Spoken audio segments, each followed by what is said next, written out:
За сайн сайхныг өрөөх хүнд ер нь өрөөл дэвшүүлэх талаар тайлбарлая. Англи хэлэнд бол одоо wish гэдэг үгээр дамжуулаад бид нэр хүнд сайн сайхныг хүсэж болно. I wish you all the best гэвэл би чамд хамгийн сайн сайхан бүхнийг хүсэн өрөөё гэж орчуулна. Wish you every success in your life and work гэвэл ажил амьдралд чинь одоо амжилт болгоныг хүсэн өрөөё гэд. За be always young in your mind гэдэг одоо захиран тушаах өгүүлбэрээр бас илэрхийлж болно. За тэгээд зүрх сэтгэлээрээ үргэлж залуу байгаараа гэд. We wish you to be always successful in everything. За бүх юмн дээр үргэлж дандаа амжилттай явахыг бид нар чамд хүсэн өрөөё гэд энэ wish гэдэг үгээр дамжуулж болно. За мөн одоо never give up гэдэг одоо хизээж битгий бууж өгж байгаараа тэргээд хүсэж болох нь шүү дээ. За тэгэхээр wish-ийг дамжуулж одоо ерөөл илэрхийлж болдог өгүүлбэрийг энэ I wish гэж хагаад дахиад өгүүлэх хүнтэй өгүүлбэр ороод ирэхээр энэ хүсэл ерөөл биш болчдөг. Энэнтэй бити андуураараа.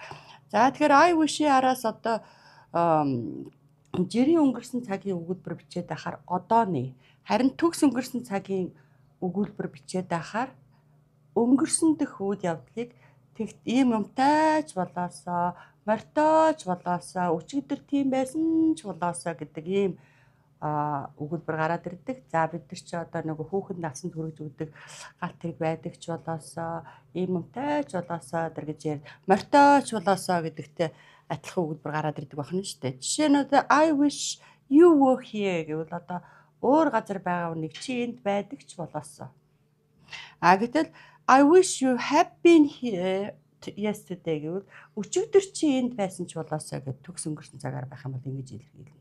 I wish I had нэг хадтай хэлээ. I wish I had a lot of money гэвэл надад зөндөө их мөнгө байдаг ч болоосоо гэж. Гэтэл I wish I had a lot of money гэвэл одоо надад өчигдөр ч гэдэг юм уу тийм ээ. Yesterday during the race гэх юм бол өчигдөр уралдааны үеэр надад их хэмжээний мөнгө байсан ч болоосоо гэсэн ийм одоо өгүүлбэр болчдөг. Энэнтэй битгий андуураараа.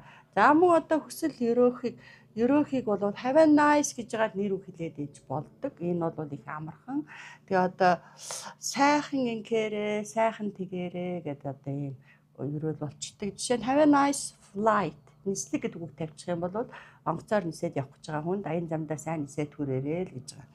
Have a nice dream, сайхан зүйлээрээ.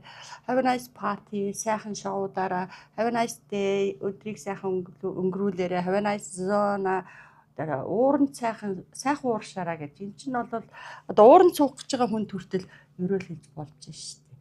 Оросд бол одоо слёкин парам гэдэг бүр ууранд суух асуудал бол үндснийх нь заншил болцсон байдаг. Тэгээ нэгэндээ сайхан ууршаараа слёкин парам гэдэг хэлдэгтэй адилхан. Have a nice zone, за have a nice massage гэдэг тийм үү. Сайхан эдлэг хийлгээрээ have a nice manicure.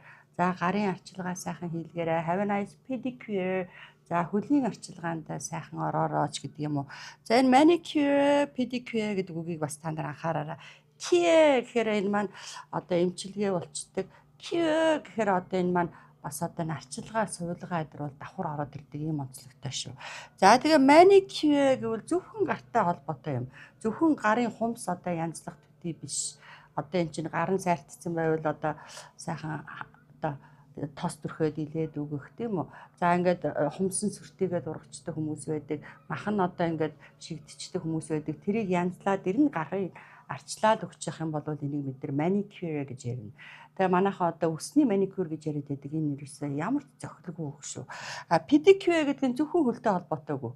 Зөв хөлний одоо хумс авах төдийхнэр биш, янзлах будах төдийхнэр биш. За энэ бол одоо хүн евро урагчдаг хүн байдаг. Тэрийг одоо янзлаад өгнө. Хумсан шигдээд урагчдаг хүн байдаг.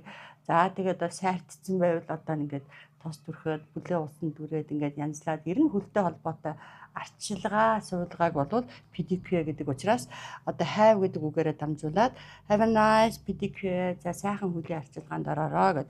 Have a nice time, цагийг сайхан өнгөрүүлээрэй. Have a nice summer holiday, зуныхаа амралтыг сайхан өнгөрүүлээрэй.